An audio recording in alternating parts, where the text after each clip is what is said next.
Copyright disclaimer under Section 107 of the Copyright Act 1976. Allowance is made for fair use for purposes such as criticism, comment, news reporting, scholarship, and research. Fair use is a use permitted by copyright statute that might otherwise be infringing. Non-profit, educational, or personal use tips the balance in favor of fair use.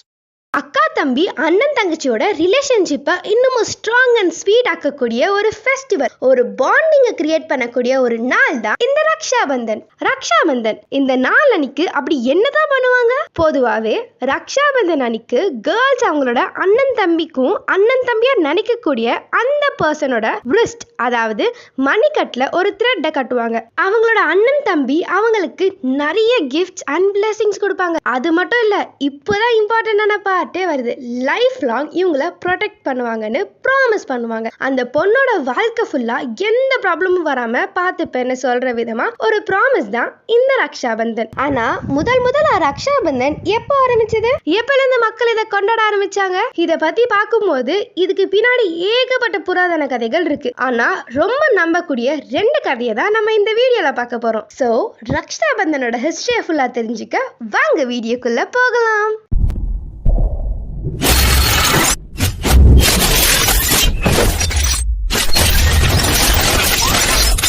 சரி, இப்போ நம்ம முதல் கதையை பார்ப்போமா?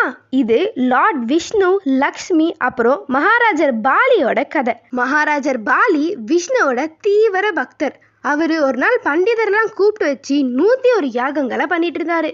இவர் இதே மாதிரி யாகங்கள் செஞ்சுட்டே போனா சொர்க்கத்தோட ராஜ்யத்தையும் பிடிச்சிருவாரோன்னு ரொம்ப பயந்த தேவர்கள் விஷ்ணு கிட்ட உதவி கேட்க போறாங்க. இதுக்கு ஒரு முடிவு கட்டதான் விஷ்ணு வாமன அவதாரத்தையே எடுக்கிறாரு. வாமன அவதாரத்தை எடுத்து பாலி மகாராஜர் கிட்ட போறாரு. இவரோட அழகுல பார்த்து மயங்கி போன ராஜா, உனக்கு என்ன வர வேணாலும் கேளு, உனக்கு நான் தரேன் அப்படின்னு சொல்றாரு. இதை கேட்ட வாமனர், எனக்கு ஒரு 3 அடி நிலம் வேணும் அப்படின்னு சொல்றாரு. ரொம்ப யோசிச்ச ராஜா, 1 அடி பூமி எடுத்துக்கோ, இன்னொரு அடி வானத்தை எடுத்துக்கோன்னு சொல்றாரு. ஒரே இடத்துல இருந்துட்டு பூமிக்கும் வானத்துக்கும் கால் வச்சதை பார்த்து இவரு விஷ்ணுவே தான் தெரிஞ்சுக்கிட்ட மகாராஜர் அவரோட தலைய 3வது அடியா கொடுக்கறாரு. விஷ்ணுவோட கால் மகாராஜாவோட தலையில வச்சதும் மகாராஜா பாதாள லோகத்துக்கு போயிடுறாரு. விஷ்ணு மேல இருந்த அதீத பக்தியால மகாராஜா அங்கேயே இருந்துடுறாரு.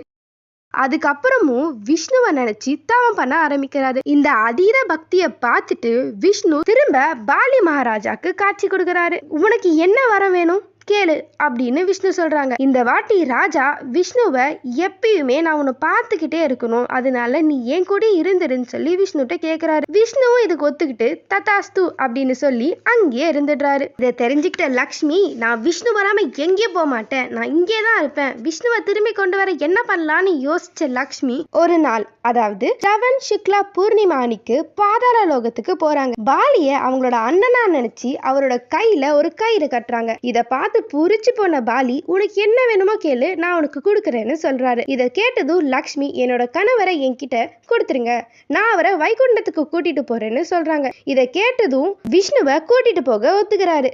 அன்னிலேருந்து தான் அண்ணன் தங்கச்சியோட பியூரான ரிலேஷன்ஷிப்போட அன்பு பாசமும் சேர்ந்து ஒரு ஃபெஸ்டிவலா கொண்டாட ஆரம்பிச்சிருக்காங்க. இப்போ நம்ம 2வது கதையை கேட்போமா? இது மகாபாரத்ல வர திரௌபதி கிருஷ்ணரோட கதை. கிருஷ்ணர் அவரோட சுதர்சன் சக்கரத்தை வச்சு சிசுபாலாவை வதம் செய்யும் போது அவரோட விரல்ல அடிபட்டு ரத்தம் வந்துட்டு இருந்தது.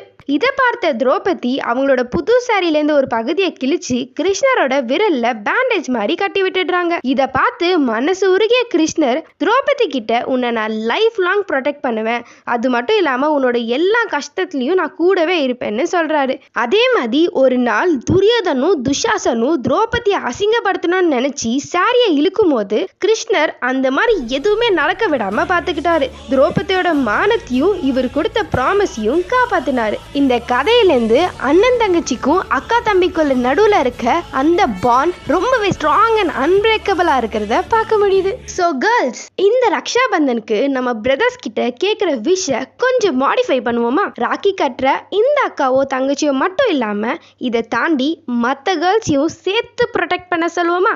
ராக்கி கட்டுறவங்களை தாண்டி மற்ற கேர்ள்ஸையும் அக்கா தங்கச்சியா பார்த்து அவங்களோட லைஃபையும் சேஃப் அண்ட் செக்யூரா பார்த்துக்க சொல்லுவோம். கூட ஒன்றும் ஆஃபீஸில் ஒர்க் பண்ணுறவங்களாகட்டும், ஸ்கூல் காலேஜில் ஒன்றா படிக்கிறவங்களாகட்டும், ஒன்றா பஸ்ஸில் ட்ரெயினில் ட்ராவல் பண்ணுறவங்களாகட்டும், ரோட்டில் தனியாக நடந்து போகிறவங்களாகட்டும், சின்னவங்களோ பெரியவங்களோ வயசானவங்களோ யாராக இருந்தாலும் எல்லாரையும் ஒன்றா ப்ரொடெக்ட் பண்ணி இந்த வேர்ல்டையும் நேஷனையும் உமன்ஸ்க்கு சேஃப் ஆக்கலாமா?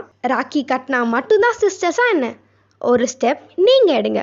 உங்கள் ஃப்ரெண்ட்ஸ் தப்பு பண்ணால் தப்புன்னு சொல்லுங்கள். Change starts from you. So எந்தன் அன்பு சகோதரர்களே, என்னுடன் சேர்த்து நம் சமுதாயத்தில் உள்ள அத்தனை பெண்களையும் பாதுகாத்து விடு. நம் தாயின் வளர்ப்போ தந்தையின் அரவணைப்போ என்றும் தவறி போவதும் இல்லை, தப்பாவதும் இல்லை என்று ஒன்றாக சேர்ந்து நாம் இந்த உலகத்திற்கு உணர்த்துவோம். ஹாப்பி ரக்ஷா பந்தன்.